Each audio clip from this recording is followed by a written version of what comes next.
I love it. Welcome. Death Diary number 2 for Crusader Kings 3 comes one day early. It's about medieval maps. I'm looking really forward to it, as I love maps, actually. There's a lot of great people that make maps on Twitter and like linked on Twitter, and it always looks so great. I'm a big fan of maps. Also, the old map of Crusader Kings 2, in its detail, is nice for its informational richness. Of course, yeah, it's kind of outdated from now, but as you can see, it will be improved. So, what is in this dev diary as an overview? It's some concepts of the map explained and the detail level of the map explained and what will be playable and what not. It's the same amount of depth of playability of Crusader Kings 2. And we're going to dive in deeper because there's something that seemed to be different that someone asked. And that was...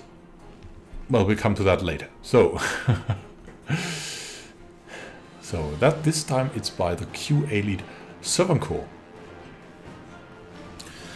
So the difference to Crusader Kings 2 of the map of Crusader Kings 3. So it's not like this is the map, it's the map in difference to Crusader Kings 2.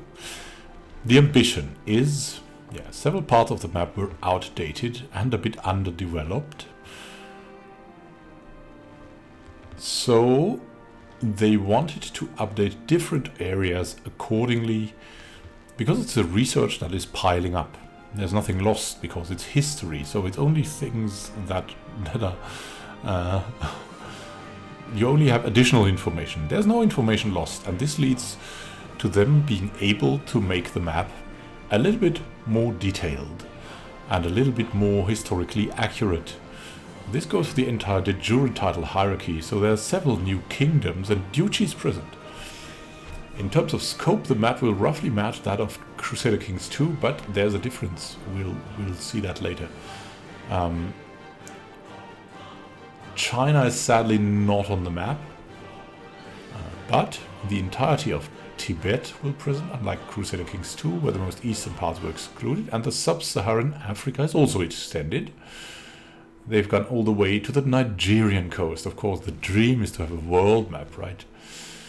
But we'll have to wait. I mean, Crusader Kings is mostly a Europe-based game. There's the hope that this will be added via DLCs, right? An expanded map. There has been an expanded map in DLCs in Crusader Kings 2, or at least with patches. And maybe, you don't know, it could be done there as well. So what's the focus on the map? The focus is on clarity. Easy to read and get information from. That's always the first thing of a map. You want to be able to read the map. Of course, there are art maps where it's not that important, but still, you want to be able to read without optimally, without the need to click on the province or tooltip in order to find out, for example, the terrain and the rivers, and if you will cross or not a river when moving armies around. This also tells us that the moving over a river mechanic stays the same, or stays similar at least. So there are 3 different zoom levels. So far out, it will be an actual paper map, an easy overview, stylish screenshots, everything like that. That's probably like the old Empire view. Then zoom in a bit, you will have the 3-dimensional map. We have that already in some detail, but here the typical political overlay, great for interacting with your vassals in other realms. Zoom in even further, and you'll see the names of all the counties along with the terrain. And they will then, zoomed in fully, strip away the realm colors. So you will not have at the start, that's my guess, not have the different map modes in all detail, but you'll have detail or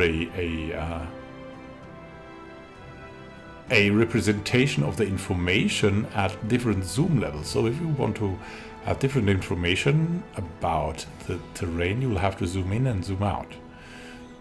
We'll see how that works, if that's better or worse. It's certainly a lot less buttons, but I mean, if you're used to the buttons, it works perfectly. But if you're a newcomer in a game, then and you have 40 buttons there, I remember that time, even though it is a couple of years ago with Crusader Kings 2 for me, I had all these buttons and it was really hard to find the right one for the task I wanted to go for. So will there also be still a faith button, or what is going on there?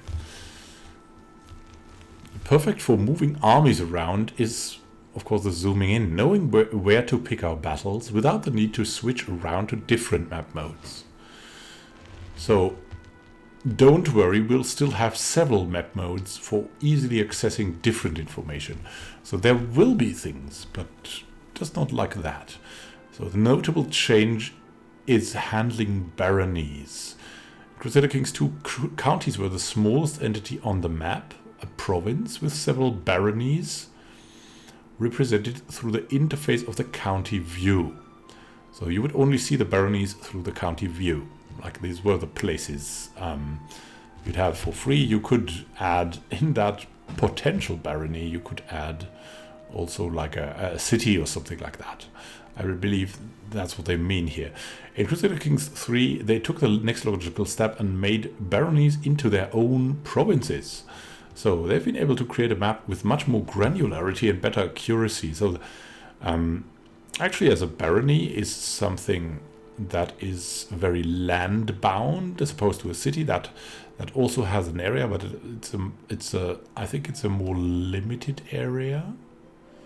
As you can see here on the map, you can see that there's a spatial representation of what this is. And this could be maybe a city as it's walled, or it could be a castle as it's walled, or this could be some kind of temple or something like that. This could be, that looks like a church or a house. I don't know what that is. We'll find out. That these little borders here, the dotted borders, and then this is certainly a city. Like you have Wessex, or no, probably Sussex here, and then you have this thing, probably then that is the barony. Yeah, that's the barony selected, and then this would be a city. So the amount of provinces will be noticeable when waging war, as it offers a larger degree of movement for your armies. So you'll also really move then to the different places, not just stay in one place and it all gets sieged eventually, but you'll move in between. It's very small distances, but it will be noticeable. So because, yeah, that you can have different armies in one county that could like play around with chasing each other around here like that. So increased granularity, what did they mean? And this is what they use to illustrate. You give you a good idea of increased province density, the comparison of the British Islands in Crusader Kings 2 and 3 being on the left and right side respectively. So as you can see here and here, for example on Ireland, we can count. Let's see. I mean, first there are a lot more different colors, so there's different realms if you want so. Possibly, I deduce this because there are some realms that have nearly identical colors.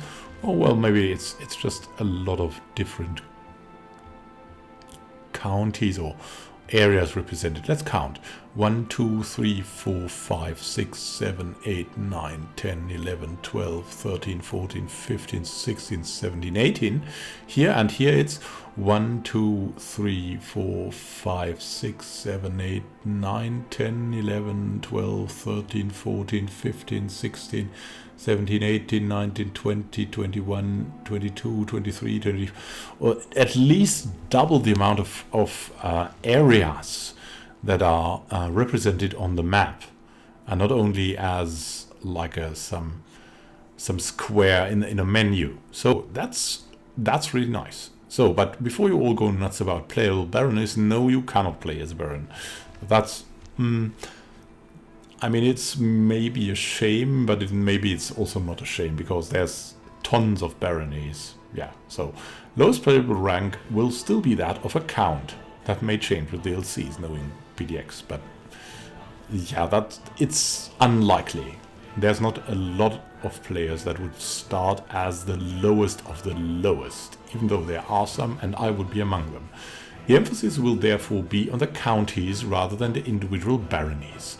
The baronies exist with a few things in mind. They can never leave a county, so they will stay part of the county, whatever happens. This means counties stay the same over time, avoiding the weird splits where a single barony goes independent or to another realm. I had that a couple of times, and it's quite annoying, but it could be realistic. I'm not really sure of that. It was just something that, even like a small thing in a thing that had also a different faith, and it was just odd. It was just odd all the time. So, and like a war was started, and then that thing was instantly occupied by an enemy because it was in the middle of enemy land. Whoa. Reducing that hideous border gore ever so slightly. Yeah, the number of baronies within a county is one factor that represents its wealth and how good it is. So it's similar to Crusader Kings 2, where when you went to the very cold or very hot countries, you had like very few places to build, one or maybe two. And then if you went to the greener fields, you even had like 4 places where you could build something. Another important factor is the terrain. A county with a lot of desert will not be as beneficial as one with a lot of farmlands, for example. Speaking of the terrain, we have several different terrain types spread across the map. Instead of having a single terrain spread out across large areas of the map, they differentiate between similar terrain types by separating them, such as forest and taiga, or plains and dry lands. Not only does it make the map look and feel distinct in different parts of the world, they also have a different impact on gameplay. So there's more detail in that. That's nice. Like, that's more a depth of speciality, of something like it. It feels Civ-like in that matter. As you can see, yeah, here you have the forest and stuff, and here you have more like wooded areas, oasis maybe, and then drier lands, warmer lands, and then there comes the impassable terrain. These are far more frequent and in many cases much larger than you will be used from Crusader Kings 2. I mean, often the impassable terrain, like for example in Sweden, was just stopping you from passing through a certain border. But this time, when you have even borders inside the counties, it could make parts of a county inaccessible as impassable terrain, as you can see here. Not the whole county, but maybe part of it. And then you could see like impassable terrain here, probably in the middle of the mountains. That's like the standard case, and also big deserts. They've essentially used these for any area that they consider uninhabited enough to warrant it not being part of an existing county.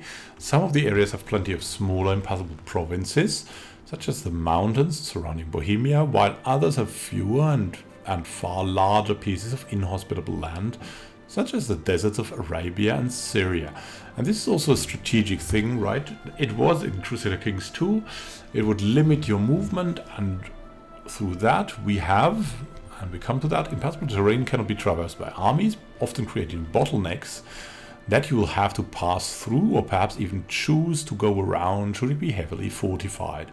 Yeah, the Sparta passes or something like that.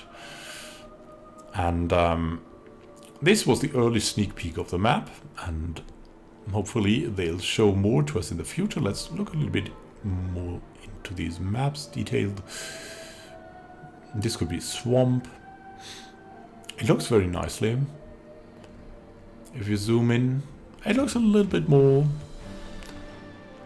beautiful, just a little bit more beautiful everywhere. Like the playful rivers here. It has something of civilization. Areas, I'm not denying that.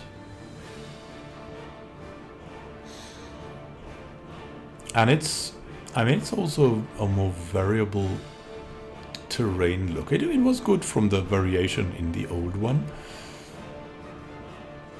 Crusader Kings 2, but this is, the look of it is just better. It's just like that.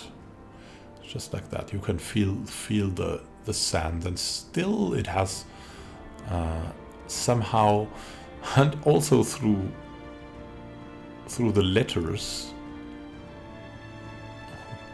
the typography, you have that feeling of a traditional role-playing map of Middle-earth or something like that. And I'm sure there will be a mod named Middle-earth soon in Crusader Kings 3. I'm looking forward to that craziness as well. So, I hope this was interesting for you. This is, of course, all under development, so it could change still, and it will change. Maybe it will be a little bit more lively, but hopefully not as much like jelly beanish as civilization sometimes becomes. It's Crusader Kings, right? It's not civilization. So, thank you for watching, and happy gaming to you. I'm looking forward to Crusader Kings 3, every going dev diary, more so far. We'll see how this is in the next week. This could be weekly, and it will go on for quite some time, at least 20, 30, 40 dev diaries maybe. I'm trying to cover all of them, some later, some directly, as today. So have a great time until next time, and happy gaming. This is Immanuel signing out. See you soon, and have a great time until then.